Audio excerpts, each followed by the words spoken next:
잠언 22장을 함께 읽었습니다. 우리가 살아가는 세상은 물질 만능주의라 그렇게 말합니다. 돈이면 안 되는 것도 없고 돈이 아니면 되는 것도 없다 하는 것이 물질 만능주의지요. 그런 물질 만능주의의 삶들이, 그런 사고들이 교회 안에도 다 들어와 가지고 성도들도 그런 생각에서 쉽게 벗어나지 못합니다. 우리가 살아가는 것이 먹고 사는 건 물질로 되는 줄 알고 또 그것에 목숨을 걸고 삽니다.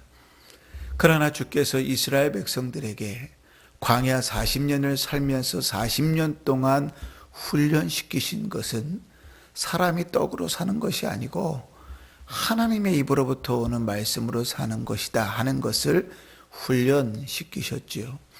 예수님께서 공생애를 처음 시작하실 때 그 공생애 삶 속에 받으신 시험도 역시 사람이 먹고 사는 것으로 사는 것이 아니라 오직 하나님을 경외함으로 주님의 말씀을 따라 사는 것임을 알려주셨습니다. 오늘 잠언 22장의 말씀도 그러한 맥락 속에서 시작합니다. 1절을 보면 많은 재물보다 명예를 택할 것이요 은이나 금보다 은총을 택할 것이니라 이렇게 말합니다.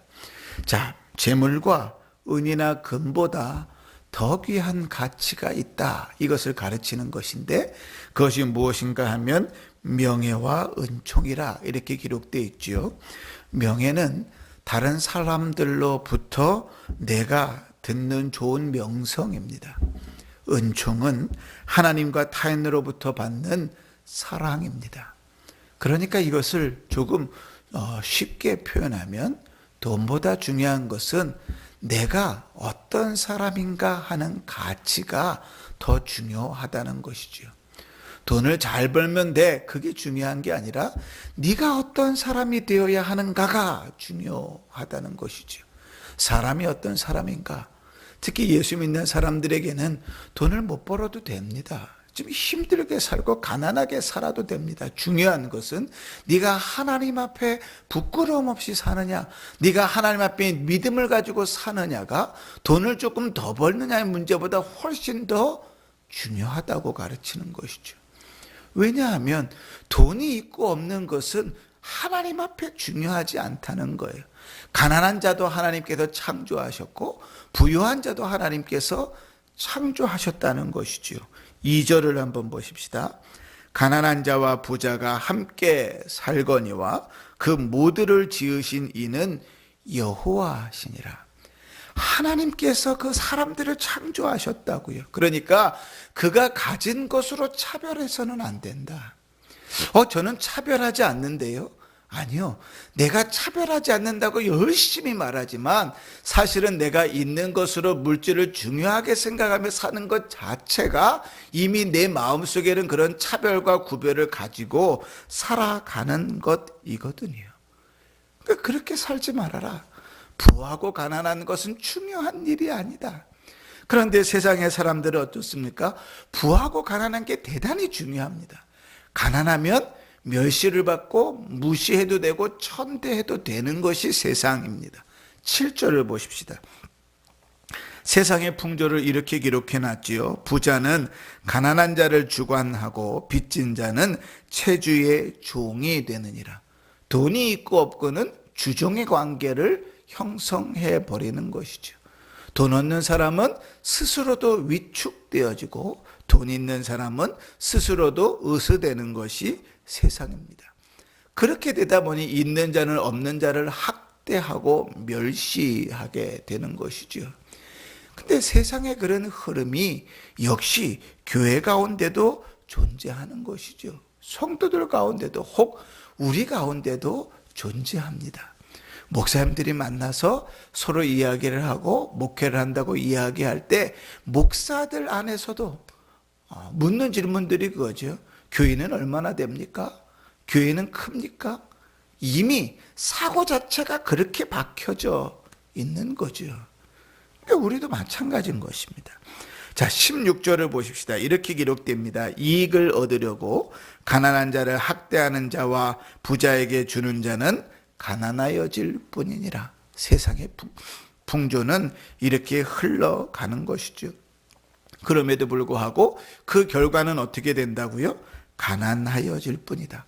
종국에는 가난하여진다고요. 하나님의 창조 원리 속에서 약하고 가난한 자의 자세는 그런 것이 아닙니다. 22절을 보십시다. 하나님 어떻게 대하라 그랬는가?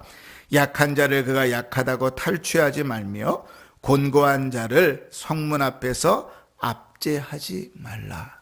그 차별하지 말라는 거예요. 그럼 왜 그런가? 하나님이 그들의 편이라는 것이죠. 23절 보면 대저 여호와께서 신원하여 주시고 또 그를 노력하는 자의 생명을 빼앗으시리라.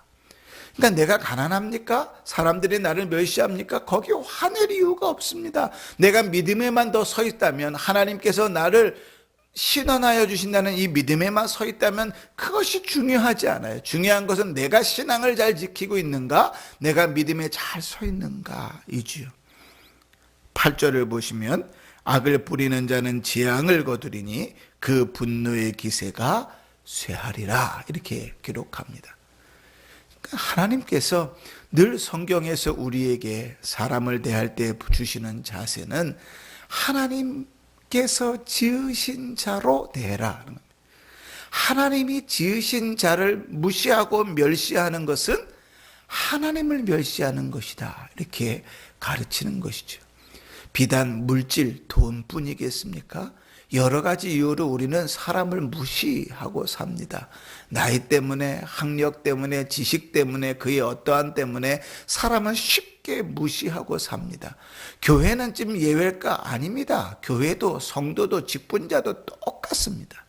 오죽하면 야고보서에 보면 야고보 사도가 이렇게 말했을까요? 우리 주 예수 그리스도에 대한 믿음을 너희가 가졌으니 사람을 차별하여 대하지 말라. 그러니까 야고보 사도가 직설적으로 이미 초대교회에도 사람 차별하지 말아라.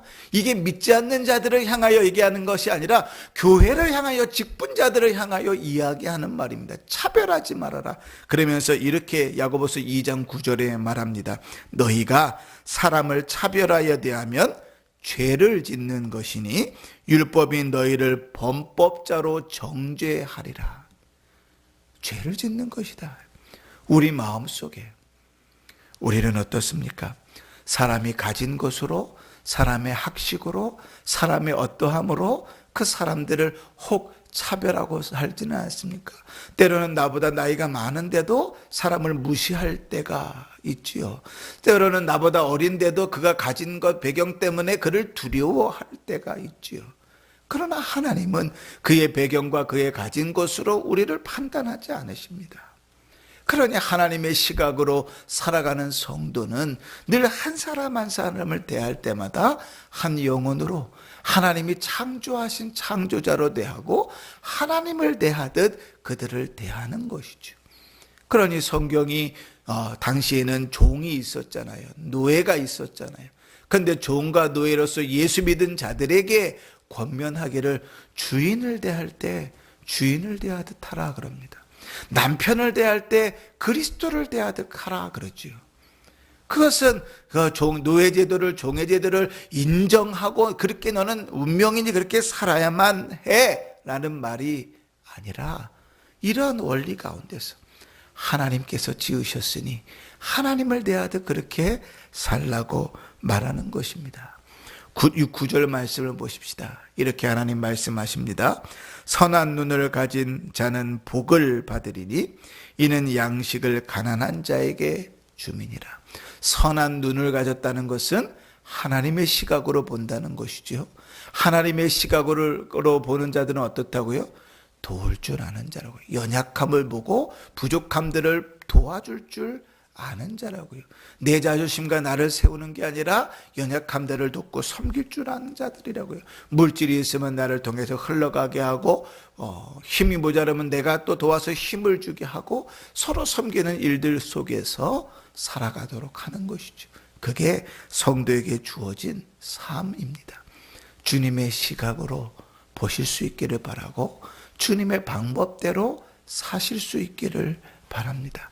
세상 사람들이 가지고 있는 상식과 생각과 인식들이 이 세상을 살아가면서 우리에게 자연스럽게 묻어 있을 것인데, 그것들을 열심히 버리고 빨리 버리는 것이 성도의 삶입니다.